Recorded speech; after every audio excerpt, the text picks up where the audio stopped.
Bonjour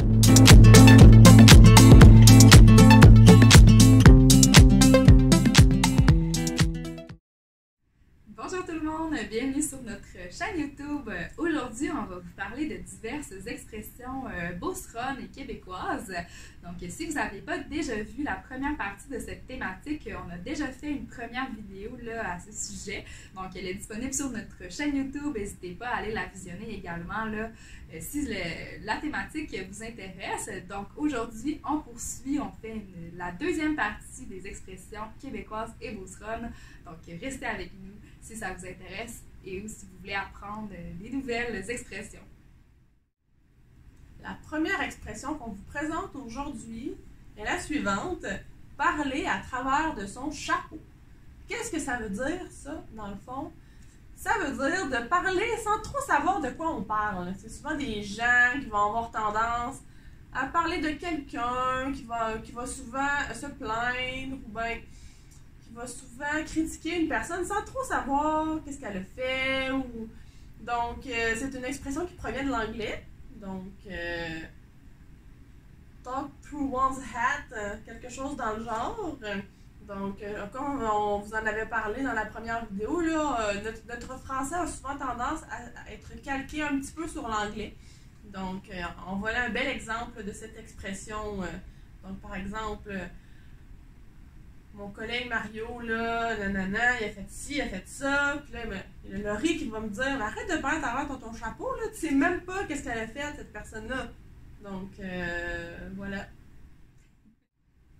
Donc, la deuxième expression qu'on vous présente, c'est une expression liée à la météo. Au Québec, on adore parler de la température et de la météo. Donc, cette expression-là, c'est de dire « il pleut à boire debout ». Donc, ce que ça signifie, là, ça veut dire qu'il y a des averses vraiment intenses. Là, il pleut beaucoup dehors, peut-être même une tempête et tout ça. Là. Donc, quand on dit « ah, il pleut à boire debout », ça veut dire qu'il ne fait pas très beau dehors, il pleut vraiment beaucoup. Puis au Québec, le verbe pleuvoir est parfois remplacé par mouiller. Donc, si vous entendez là, ah, il mouille dehors, ah, il mouille vraiment beaucoup, il mouille à boire debout, ben ça veut dire la même chose, là, mouiller, pleuvoir ici. Troisième expression typiquement québécoise qui va comme suit: cogner des clous. Qu'est-ce que ça veut dire, ça? C'est dans le fond lorsqu'une personne somnole en position assise. Donc, par exemple, la personne est assise, elle travaille, ou peu importe, puis là, elle commence à s'endormir, elle est très fatiguée. Comme vous pouvez le voir, là, souvent on a tendance, là, la tête devient très lourde. On a tendance à... la tête tombe comme ça. C'est très imagé, là. On peut imaginer la personne qui cogne des clous avec son front, tu sais. Donc, donc c'est ça, cogner des clous, pas plus compliqué que ça. Donc, la quatrième expression qu'on vous présente est la suivante: attache ta tuque avec de la broche. Qu'est-ce que ça veut dire? Je vais commencer par vous décortiquer quelques mots. Une tuque, c'est un bonnet d'hiver, donc c'est ce qu'on se met sur la tête là, l'hiver quand il fait froid. De la broche, ça fait référence là, dans ce cas-ci à un fil de fer de métal. Donc là, l'expression en soi, littéralement, là, fait référence au fait qu'il fait une tempête et tout. Donc, on doit attacher notre tuque avec de la broche pour qu'elle tienne sur notre tête. Mais concrètement, l'expression en soi est utilisée dans une situation qui peut être... Ça peut être utilisé négativement ou positivement. Donc, si je dis à Marilou, là, ah, attache ta tuque avec de la broche, cette semaine, on a vraiment beaucoup de travaux à faire. Donc, ça veut dire, OK, il va se passer beaucoup de choses, on a beaucoup de travaux, ça va être dur. Mais ça pourrait être aussi, attache ta tuque avec la broche, on s'en va faire la fête. Donc, en voulant dire que ça va brasser, ça va décoiffer. Donc, ça peut être utilisé dans plusieurs contextes de manière positive ou négative. La cinquième expression québécoise est la suivante: tirer la couverte de son bord. Qu'est-ce que ça veut dire? Bon, tout d'abord, couverte, c'est un mot qu'on va utiliser pour couverture, qui est plus communément là, connu, le mot. Et bord signifie côté. Donc, on pourrait dire tirer la couverture de son côté également. on vous entendrait pas ça, mais c'est vraiment tirer la couverte de son bord. C'est lorsqu'on veut s'approprier un peu tous les bénéfices d'une situation. Donc, c'est une expression qu'on utilise, par exemple, dans différents contextes, mais lorsqu'on veut garder une plus grande part de quoi que ce soit, ou d'avantage, ou tu sais, on va avoir tendance à dire ça, là. Par exemple, là, à l'école, deux amis, ils vont se dire hey, j'ai entendu l'autre parler au professeur là, par rapport au devoir d'hier, puis en tout cas, il a eu l'air de vouloir se tirer les couvertures de son bord. Là. Donc, je sais pas si c'est un bon exemple, si ça éclaircit un peu la signification de l'expression. Mais gardez en tête, là, s'approprier un peu les bénéfices d'une situation quelconque. Donc, ouais. Donc, la 6e expression qu'on vous présente est la suivante. Tire-toi une bûche. Donc, qu'est-ce que ça veut dire, ça, tirer une bûche? C'est d'inviter quelqu'un à s'asseoir pour discuter. Donc, de où ça vient cette expression-là? Ça vient de la colonisation, là, donc ça fait très longtemps, dans le temps où les gens n'avaient pas nécessairement beaucoup de meubles, donc les personnes allaient couper des troncs d'arbres à la hauteur d'une chaise pour s'asseoir. Donc, ça faisait, les bûches remplaçaient là, des chaises pour s'asseoir. Donc, par exemple, comment je pourrais utiliser l'expression? Je pourrais dire à Marie-Lou, « Ah, Marie-Lou, tire-toi une bûche, puis raconte-moi ton voyage en Gaspésie. » Donc, c'est une invitation, dans le fond, à dialoguer, à discuter là ensemble. 7e expression québécoise, se faire passer un sapin. Qu'est-ce que ça veut dire, ça? Dans le fond, c'est l'équivalent de se faire avoir. Donc, lorsque, par exemple, on va au garage, puis là, le garagiste insiste pour changer nos freins parce qu'il dit qu'ils sont usés, mais dans le fond, qu'ils ne sont pas si usés que ça, puis que c'est pas nécessaire de changer les freins, ben là, ouf, on a failli se faire passer un sapin hein, par le garagiste. Donc, d'où est-ce que ça provient, cette fameuse expression-là? C'est à l'époque des Anglais, là, où est-ce qu'ils faisaient de l'échange, ou lorsqu'ils allaient acheter de l'arbre pour les constructions, par exemple. Le sapin n'était pas réputé pour être un bois de qualité, contrairement au pin ou à l'épinette.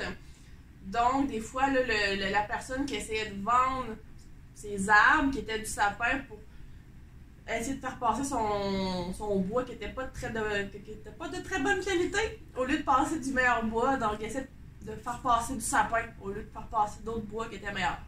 Donc, pour le même prix en plus. Donc, voilà. Petite expression, là, si on vous dit ça, et attention, là, t'es en train de te faire passer un sapin, méfiez-vous! Donc, la 8e expression qu'on vous présente est celle de tomber en amour. Donc, ça vient de l'expression là, en anglais qui est fall in love. Donc, au Québec, là, on dit vraiment je tombe en amour. Donc, c'est quelque chose qui fait mal, l'amour au Québec. On tombe. Donc, c'est comme si on se lançait dans le vide un petit peu, l'expression tomber. Ça veut dire d'être soudainement amoureux d'une personne, mais ça peut être aussi de quelque chose. Donc, on peut tomber en amour avec une ville, avec une chanson, avec différentes choses. Donc, ça ne va pas être nécessairement dans le cadre d'une relation amoureuse. Je peux tomber en amour et dire « Ah, je suis allée à Montréal la semaine dernière, puis je suis tombée en amour avec la ville. C'est tellement beau, c'est tellement agréable. » Donc, voilà. La 9e expression québécoise qu'on vous présente aujourd'hui est la suivante, se calmer le pompon. C'est pas très compliqué dans le fond, là, c'est lorsqu'on veut dire à quelqu'un qui est énervé, qui est un peu trop enthousiaste, on va dire hey, calme-toi le pompon. Là. On va le dire un peu plus calme-toi le pompon. Hein, on va le dire en bon beauceron, là, mais pour que ce soit plus clair, c'est rare que vous allez entendre quelqu'un dire calme-toi le pompon. Mais pourquoi pompon? On ne sait pas. C'est juste pour ajouter une petite touche à l'expression. Calme-toi, c'est plate. Donc on rajoute le pompon.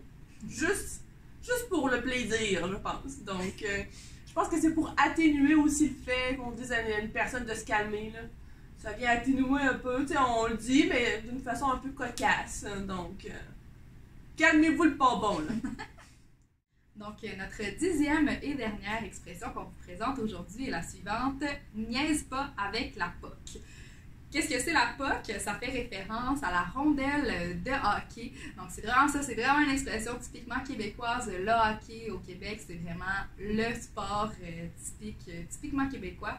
Donc, ça fait référence, le fait de niaiser avec la POC, ça fait référence à un joueur qui, avec la rondelle, serait hésitant, qui perdrait beaucoup de temps. Donc, quand on se dit niaise pas avec la POC, ça veut dire arrête d'hésiter, arrête de perdre ton temps. Puis au contraire, si je dirais à Marie-Lou, par exemple, toi, tu niaises vraiment pas avec la POC, ça voudrait dire par contre, au contraire, là, qu'elle est vraiment efficace, puis justement, elle perd pas son temps. Donc voilà pour notre dernière expression québécoise. Et voilà, c'est déjà tout pour cette vidéo d'expression québécoise. J'espère que vous avez aimé. Évidemment, là, on risque fort probablement d'en faire d'autres parties parce que des expressions, on en retrouve à l'infini au Québec, en Beauce. Donc, c'est toujours bien agréable, même pour nous, de se replonger un peu dans ces fameuses expressions, d'en apprendre sur leurs origines, et même de s'y arrêter, là, de voir un peu le meaning. Pourquoi on dit ça comme ça, donc toujours très intéressant. Alors voilà, n'hésitez pas à aimer la vidéo, à la partager, à vous abonner à notre chaîne YouTube si ça vous tente. Puis on se retrouve bientôt pour une autre vidéo. Merci d'avoir écouté, puis voilà, on se dit à bientôt!